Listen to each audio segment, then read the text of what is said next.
Hello, everyone, and welcome to another Winner Circle Sports Betting Podcast. It's October the 1st. I'm your host, Sean Higgs, and it's Tuesday. I have Matt Fargo with me. Before I get to Matt and his monster NFL run, we're going to take a minute to hit the like button here on the YouTube channel. Subscribe, notification bells on. So you know when it's free pick video time like today, or live Monday like last night on Monday Night Football, or live Friday at 1 p.m. Eastern, Mark Lawrence, Victor King. You know when all the free pick videos are up.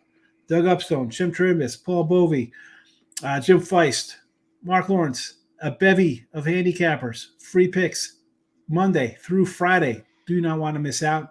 And, of course, these are the free plays. And you want the premiums, it's right here at top. You see it. 3/7/38 packages guaranteed by our sponsor, gamblersWORLD.net. Me, Matt Fargo, 12 other top handicappers ready to serve you. Again, 3/7/38 packages guaranteed. We don't show you a profit. You're credited back and you jump on board. But I'm pretty sure over 3, 7, or 30 days, any of us will put you in the plus money category. Now, before I get to Matt real fast, we have day baseball today. Me and Doug gave out, and Chip Trimbus yesterday gave out free picks in Major League Baseball. So in case you're watching this and the game time started, Doug Upstone liked the Baltimore Orioles minus 150. Chip Trimbus liked the under Houston Astros 6.5. My leans were kind of on the overs in those games. I just felt wild card game ones or division CSs, whatever they're called, these added playoffs. I think we'll see some runs today. But you can go back and watch the videos. Now, Matt Fargo, a 7-0 NFL Sunday. Is that what I'm hearing, Mr. Fargo? At 18-9 NFL start to the season? Pretty darn good. I mean it's right around there. Last week, Atlanta was either a push win or loss, depending what number you got, when you got it, where you got it from. So we base our records, when we put our plays in. So it's transparent all along. We don't fudge records. Say, oh, we got the opening line in this game, we got the closing line in this game, we got the line we put it in this game. So when we put it in, so. Yeah. It's based on, when we get the game in, and obviously, keep checking back at the site. I get my plays in as early as possible to get the best lines, best ability to get different lines if you use different shops. So that's why I like to get my plays in early. So those are the lines that, my records are based on. So, yeah, basically, documented 7-0, 62 week before, great start to the year. Looking forward. Higgs, it's October, man. This is a busy month. NBA starting up, NHL if you're into it. College basketball around the corner after that. This is when we dive in and really get to work and grind it out for everyone. I believe the NBA is October 10th, I think that starts out. Is it that early, really? I believe so. I think we have the I want to say Knicks and Celtics are our opening day here. I didn't realize regular season. I know it's usually around the 15th, sometime around then. But yeah, so actually, you know what? It's the 22nd. The 22nd. Okay. Yes, I was wrong because it's preseason starts the 4th. Okay. But Knicks and Boston 5.5 point favorites for the Boston Celtics. I don't know. Were they any good last year? Boston, they were all right. They were okay. I don't know. Average at best. They only won 20 games by 25 or more points. So I don't know how good they're going to be this year. Really don't. We got to see. It's going to come down to see if McHale has anything left in the tank for him to go through, and Danny Ainge, if he could continue his hot shooting from outside. Belichick, comes back from the dead. Who knows what could happen. D. Brown's excellent slam dunker. All right. If Antoine Walker can lose about 50 pounds, Antoine Walker, he'll be right back in game shape. Did they have Walter McCarthy too? Who did they have? Or was that just a Kentucky guy with him? Yeah, it could be. You're right. Glenn Big Baby Davis. Oh, listen. Okay. I love just bringing up '90s guys from any. Oh, I do that with my friends all the time. We play trivia all the time. It's great. It's so fabulous, fun. Right? Yeah. Whether it's '80s baseball, '90s, whatever the case it is, it just kind of brings a smile, makes you laugh because 20, 30 years ago was a different time of life. You might trigger a memory or something. It's like, I remember betting on that game with that clown playing, Right, exactly. Yep. Baseball is the best. Some of the names in the baseball going back, it's great. It's great nostalgia. Yeah. You think back to your baseball cards and everything like that. Watching the game of the week on ABC Saturday afternoon and Vince Scully. It just brings back memories. And it's fun. Listen, even with we had a one terrible Monday Night Football game last night. And back in the day, that would have been the only thing. But you'd be waiting for halftime for like the Alcoa presents fantastic finishes, and they just talk about the Sunday game. Remember? Yeah. Alcoa presents fantastic finishes. Yep. And oh man, good. Now it's 24 hours. Everything is just nonstop highlights. I guess it's good, but it's not the old days. I didn't watch a second of the Titans Dolphins last night. I don't know why they interlap two games to begin with. I mean, it makes no sense revenue wise. No. I don't get it, but I mean, maybe you start one at 7 and one at 9. Yeah, they used to be 9. Yeah. It interlapped the first quarter and the fourth quarter. It was 9 o'clock at night was the game. Now it's like, we're gonna push it to 8:15. Well, now we'll do it 7 and have 2 games. Yeah, I don't get it, but whatever. Yeah. Well, let's go to like whatever kind of talk, because we're gonna cover some college football here. Syracuse and UNLV will be your game. I'm doing Michigan State, Oregon. So UNLV 6.5 point favorite, total of 59 versus the Orange of Syracuse. We all know new quarterback last week, crazy line move. Oh my goodness, the quarterback's gone. They're going to be terrible. And I guess people forgot UNLV has a defense because they went out and absolutely destroyed like San Jose or Fresno, whoever they're playing. Some state team out of California. Yeah, stood no chance for UNLV. 6.5. What do you think total wise? What are your feelings on this game? I'm looking at the total in this game. I actually have a premium play up now at the site for the side, so jump over and take a look at that. But I'm looking at the total for this game right here. So UNLV, Higgs, Malik Williams came in and really didn't miss a beat. Put up 300 all-purpose yards. So he's a dual threat, which I think is going to be a problem for Syracuse. They faced one dual threat already this year, Haynes King from Georgia Tech, and he basically got the same stat line. And they put up, Yellow Jackets put up 28 against Syracuse. That was at home. So now Syracuse has to go cross country, first road trip of the year. The ACC starting next week, or reconfigured, or starting next week after they played Georgia Tech already. But they're playing NC State next week. So I think it's a tough spot for them. Tough spot for this defense. Their secondary is the problem. And as long as UNLV can protect the quarterback in passing situations, I think they can light up the Syracuse secondary. And with the dual threat, that makes it even tougher to keep. I think they'll be able to keep them off balance as far as the Syracuse defense goes. UNLV has a great defense. I think they're number 17 in EPA right now. Held Fresno to 14, but Fresno did pass for over 300 yards. They just couldn't convert in clutch situations. So that goes into the Syracuse wheelhouse. They are number 3 in passing offense this year, 372 yards per game. Kyle McCord's having a great first season with the Orange, over 300 passing yards all 4 of his games. He's regressed a little bit the last 2 games. He's thrown, I believe, 4 interceptions, 2 against Holy Cross, which is kind of inexcusable. But I think he'll have success against this defense, enough to be able to move the ball, generate enough points. I really do think this can turn into a shootout. I think both situations on both sides of the ball, it's kind of like strength versus strength, but I think the strength of one side outweighs the strength of the other. And in this case, it means more points for each offense. So I do like the over 59.5 in this game. Matt Fargo, official Tuesday pick for Friday night. UNLV Syracuse over 59.5. And you heard Matt say he does have a play in this game as a side, or yes, this game is a side. Yep. So there you go. So get that over at gamblersWORLD.net. Do not miss out on that. And why not? Listen, today is Tuesday. That game is Friday. If you get a 7-day package, you get Mark's. I keep saying Mark, man. I don't know why I keep saying. You did that last week too. Did I say it? I apologize. It's all right. You know what? It's the first time, so I still thinking of like Mark Lawrence because I'm with Mark on Friday. So maybe I keep saying Mark instead of Matt. So I apologize for that. I got to catch myself. No, dude, you're the veteran. I'm not going to say a word. Trust me. Not the veteran. We've been doing the same 30 years doing the same thing. So again, get the 7-day because then you'll get his NFL, which is absolutely. I think you're number 2. The last 30 days of that. Well, basically since the start of the season, number 2 NFL handicapper at gamblersWORLD.net. Yeah, it's been a great year, and we'll keep that going for sure.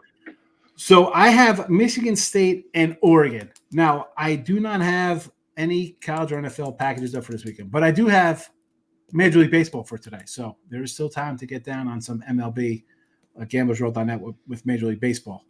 But let's talk about this one here. A 24-point line with the Ducks.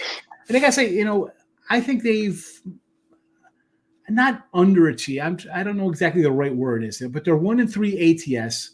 Total here is 52. They haven't really had an impressive win. Boise was supposed to be a good team. They played them tough. Even Boise played Oregon tough, even though, again, the Ducks are big faves in all these games. I'm going to be looking at the total in this one because I am not – Dylan Grable's really good quarterback. We've seen that, but it just has not – he's not had that flair or whatever the case may be. I mean, they're not putting up 50-something points a game here. Michigan with Childs, not a good quarterback, or he's an Oregon State transfer, so they're a little more familiar with him. Defensively, Oregon, Manning's crew, doing very well on defensive side of the ball. I mean, 13 points on the road, 14 points allowed on the road. Nice numbers there. And you look at Michigan State, what were they? Hey, we'll toss this game up to Ohio State because we're going to be really focused on beating Oregon because we're familiar with them. I don't think that's – I haven't seen anything out of this team, especially with what Mel Tucker left in the cabinet talent-wise, that this is going to be a competitive squad. I'm going to go under the 52 because even if Oregon scores 40, I don't know if Michigan State scores 10 here. So I think this is going to be kind of like a 37-10 kind of game. Oregon's going to put up their points. Not much for Michigan State. Again, 19 at Boston College, 7 at Ohio State. Oregon might not be Ohio State, but they're definitely better than Boston College. They're familiar with the quarterback, the head coach, any kind of the play calling. This isn't a rivalry, right? It's not like, when these guys are at Oregon State, I get there's a little more juice to the game when you're getting double-digit points, stuff like that. In this case, Michigan State is a flat franchise, I'd say. There's not anything me to pump them up about. I'll go under the 52.5, low-scoring game. Give me under 52.5. I like it. And at one point, Michigan State defense has been decent. They had 2 good games, 2 average games, and then they faced Ohio State, who's one in EPA in the country right now. They're just so dynamic on both sides, or both aspects, running and passing. So the defense, I think, can play good. It's like Gabriel, he's good. He's 9-to-1 TD INT ratio, but I think the big thing here is if they jump ahead, I don't know, say by 17 points, the first half, I don't think they're going to show much. They have Ohio State on deck. And I think they're going to keep that offense under wraps, if at all possible. I don't think they're going to get in a shootout with Michigan State. I don't think anybody really does. I just think if they build, a double-digit lead, they'll coast along and just keep things under wraps and save it for next week. So, I like your call in this game for that as well. Yeah, I mean, you saw last week, it was 38-7, Ohio State just kind of going through the motions. Yeah. More of the same here. There's no like extra bye week where it's one of those where it's the next week, but it's really 2 weeks away. No, next up. They're not looking to get hurt. They're not looking to be fancy. Yep. We're just going to put up. It'll be like, it could be 30-0 at the half. And then I think it's, all right, let's just run the ball, turn the clock, and get on to the Buckeyes. Yep. And one other little factor maybe is, with a new playoff coming up, new playoff system, teams don't have to go for style points anymore. They don't need to beat a team 52-7. They don't need to beat a team 63-0. Nope. They can halt it at 28 points and just move on to next week. Just go for the win. That's all that counts right now is winning. Yep. And, we'll talk about that in a second. Let me just say this. So we have under 52.5 for me, official play, Oregon, Michigan State. Matt is going over Syracuse UNLV 59.5. 2 show picks here. But you mentioned the playoffs, expanded playoffs. We used to have to run it up. BCS is like, we need sexy swag points, a lot of offense, this and that. I feel now with the extended playoffs where a team like this game would have basically decided who will make the playoffs and who would make the championship game for the Big Ten. Now that doesn't even make a difference because whoever loses here, maybe they win out and get to the championship game. And even that one, is it a rematch? Will it be both one losses? Maybe Ohio State gets tripped up somewhere by Penn State or whoever the case may be. I think that the extended playoff kind of hurts a little bit in that standpoint because now your Georgias and Alabamas and Penn States and Mississippis and whoever else can get in with a loss or two. I don't love that. I mean, there was something about a one and done kind of, we got to win every game that made it fun. I totally agree with that. Like, right now the projections are what?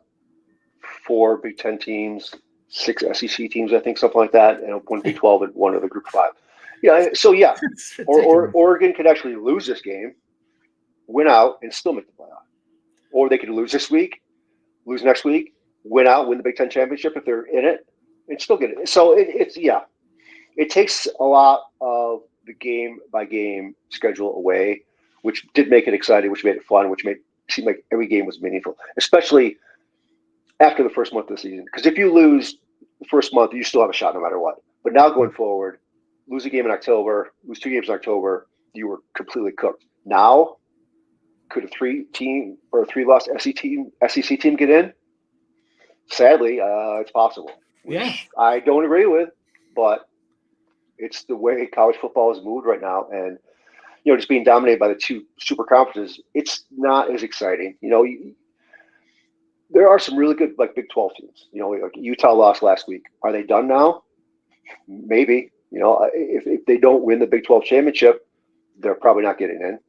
Iowa State, if they lose, and then a lot of teams in this conference right now. So it's unfortunate. I totally get your point. It takes away from the meaningful games that at one time were meaningful. Now they're not anymore. And it's a different dynamic going forward. It's exciting for the teams that do get those 2 losses and now they get a shot. Penn State's a great example. It's been so close every year, but they always had that second loss and they weren't able to get it. Now this year, even though they probably won't get 2 losses based on their schedule, but even if they do, they'll still try to get in this year. They'll still get in. They'll be in Ohio State, Michigan, Oregon. They're your 5. Ohio State, yeah. I mean, there's 5 right there, and then you still have Iowa. It's good. You mentioned the Iowa. They could easily they took a bad loss. They could win out because they have a relatively easy kind of schedule. Do they get in at 10-1 or 11-1? Even though they're not going to be. I tell you what, if they beat Ohio State this week and end up losing, maybe not 2 more games, but if they lose 1 more game, say against even Indiana, they could get in. Which I don't know. I don't know. Right? It's a weird way to look at it, where you can lose to a bad team at some point in the middle of the season and still have a shot to get in, and I don't really agree with that. If there's some kind of fluky nonsense where it's not Oregon or Ohio State or somebody in the Big Ten championship game, right? And then you have a rando loser, whether it's Iowa or Indiana, whoever, insert any other team besides one of the top 3, and they have that 3rd loss or 2 losses. That team is not going to get in, right? They'll be like, well, sorry, but I can guarantee you 100% the loser of the SEC championship game, whether it's Georgia, Alabama, Mississippi, that team will definitely be in the playoff. 100%. 100%. Unless it's somebody like Vanderbilt who gets a fluke and gets in. That's not good. 7-5, which will never happen. I'm just saying. But if it's one of the top, if it's Alabama, Georgia, Mississippi, Tennessee, or A&M probably. Who am I missing? Possibly A&M. Yeah, and any one of those teams, with 2 losses, and even loses that 3rd game in the SEC championship, they're in. Which. And you're going to get 1 ACC team. Yeah, I forgot about the ACC. Yeah. Although the ACC's been forgotten for a while now, so yeah. Yes, but I mean, who are you going to get? Is it either going to be Miami or Clemson, maybe? Yeah, those are the only 2 right now. Everybody else doesn't look very good. All right, we're going to hit the like button here on the Winner Circle Sports Betting YouTube channel. Notification bells on for all of your free pick content, like our Syracuse UNLV over 59.5, Michigan State Oregon under 52.5, premium at gamblersworld.net. Matt Fargo, absolutely red hot in NFL, a 7-0 week, not too shabby. And he mentioned you could have got a win or a push or a tie or a loss. Matt likes to put his games out early. You know me, I like to get out early as well. You have to kind of shop around and find good lines, folks. All right, we try to preach that here to you all the time about early numbers and closing numbers and having different shops. If you're in a state that's legalized, you at least have 2 or 3 spots you can look around. And sometimes they're a half point different. It matters over the long run. A half point, it definitely matters. You might not think it does. You're going to be betting 100 games, 200, 300 games, 1,000 games a year, whatever it is. It'll add up more than you know. It really Premium packages, gamblersWORLD.net, 30 days guaranteed as always. Matt has a top play up for Friday college football. I got some MLB today. Rick, you know what I want to say real fast before we get out of here, Matt? Yep. Gonzaga today heads to the Pac-12 for college basketball. Saw that. Yeah. Good for them or good for the Pac-12? Who's it work out better for? I haven't really thought much about it. I think it's good for the Pac-12. I mean, Gonzaga, never got to the status of winning a championship. They've been dominant. It's been a crappy conference. I get it. The West Coast is nothing special, but they've made deep runs. This is a good program probably coached by one of the best coaches in the country that could have easily left to go somewhere else, stuck it out, and now he's getting rewarded by going to so-and-so a power conference in college basketball. The realignment, has caused the Pac-12 to, lose obviously some good teams, but it's definitely a step up on the West Coast. So I think it's a good move for both sides. More so, I think for Gonzaga, just to be able to play a conference schedule that doesn't consist of, no offense to these teams, but like no Pepperdine or Little Marymount. Granted, St. Mary's was there every year too, but just to play, a full conference schedule of, I don't want to say elite teams, but above average teams as far compared to the West Coast. So I think it's a good step for them. I don't know. What are your thoughts on it? It's just weird because you lost some teams for the football, but again, it's the prestige of the Pac-12. Now you also have Arizona State's coming in, or not Arizona, San Diego State Aztecs are coming in over there now.